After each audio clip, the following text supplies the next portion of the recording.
Hi, my name is John Bills, and today we're going to talk about water softeners and the process of softening water. As I stated in my first speech, I work for a water softening company. We service, build, and sell water softeners and ship them all over the country. So I am somewhat knowledgeable about water softeners and how they work. I'd like to first start out by explaining why we have water softeners. Indiana soil is full of calcium magnesium.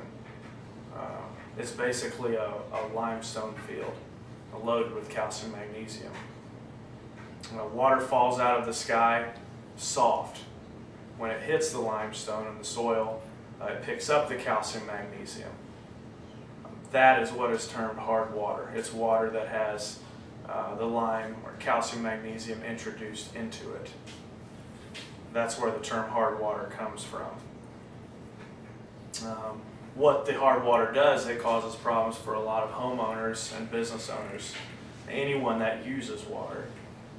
It brings, I don't want to say dirty water, but filmy water. It adds films, puts lime and calcium deposits in your fixtures, in your bathtubs, sinks, on your dishes, anything in your home that you have to clean, whether it be your own body or your clothes or your dishes. You have to use twice as much soap on those products.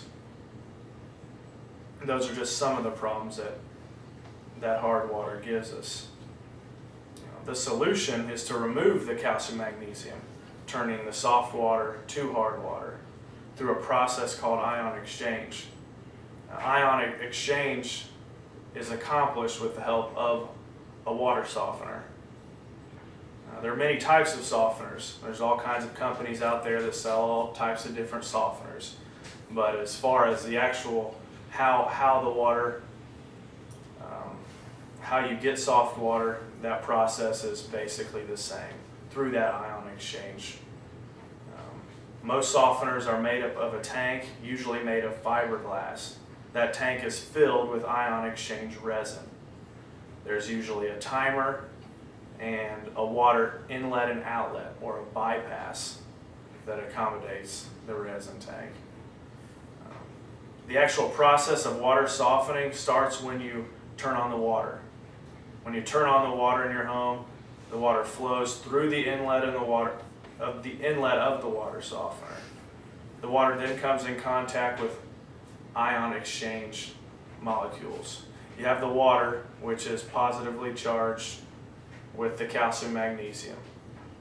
It touches the ion exchange resin, which is negatively charged. The resin is designed to exchange the hard water molecules for soft water molecules. Okay? So when the positively charged water contacts the negatively charged ion, it instantaneously changes from hard to soft. The water passes through the resin. Once it passes through the resin, once a certain amount of water passes through the resin, it loses its charge. Okay, so the resin has a capacity or an amount of water that it needs or that it can soften. Okay, it just can't continuously soften water forever. So the water comes in, it's softened through the ion exchange resin, but once the resin has softened so much water, it can't do its job anymore. It loses its capacity to soften. So that is when the softener or the timer actually comes into play. Okay? What the softener has to do now, the process that it has to do, is to regenerate or renew that resin. It has to take the old resin and basically make it new, so it's able to strip that calcium magnesium back off of the resin. This is the process called regeneration. It takes place when ion exchange resin is no longer charged, when it's unable to remove the calcium magnesium. A timer on the softener activates regeneration. Okay? Once the regeneration starts, the softener pulls brine solution. Brine solution is basically salt water, just like similar to water that you'd have in the ocean, just basically salt water. When the softener regenerates, it pulls the sodium chloride, salt water into the water softener, okay, with a beaded resin tank, okay. The brine solution is so concentrated that it strips the calcium magnesium off of the resin. Okay, this resin is just loaded, it's covered in calcium magnesium from softening all the water. So now this charge, or this salt water, has to clean it off so that it's able to do its job again. Okay, so the water comes in, the salt water comes in, it cleans off the resin, and then basically the wastewater is sent down the drain, and you're left with the clean resin again. Once you have the clean resin again, anytime you use water, you will start to pull the calcium magnesium off of the water again. I could go into more detail, but as far as the water softening process itself, that is how it works. There's a lot of different companies out there, and there's some different technology, but the process itself is the same. You exchange calcium magnesium, you exchange hard water molecules for soft water molecules, and then the softener has to renew itself in order to get back fresh resin to soften the water again. Does anyone have any questions? Erling? I have city water, which causes my blonde hair to look brassy or orange. If I get a water softener, would that prevent it or take the orange out of my hair? Good question. The softener will not take the orange out of your hair, okay? But there is equipment to do that.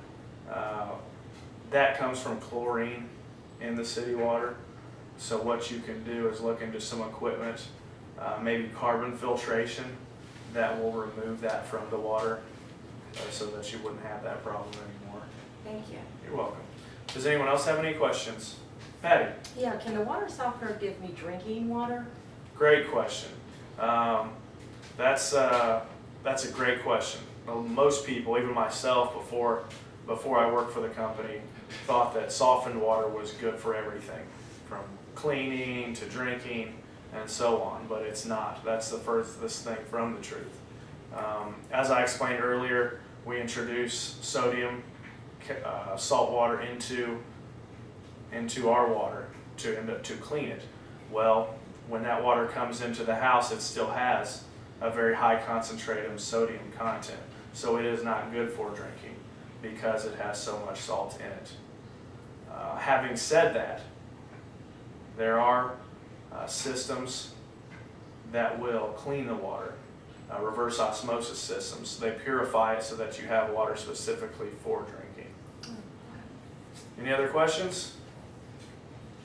Great, well I think that wraps it up. Thank you for your time. Thank you. Thank you. Thanks.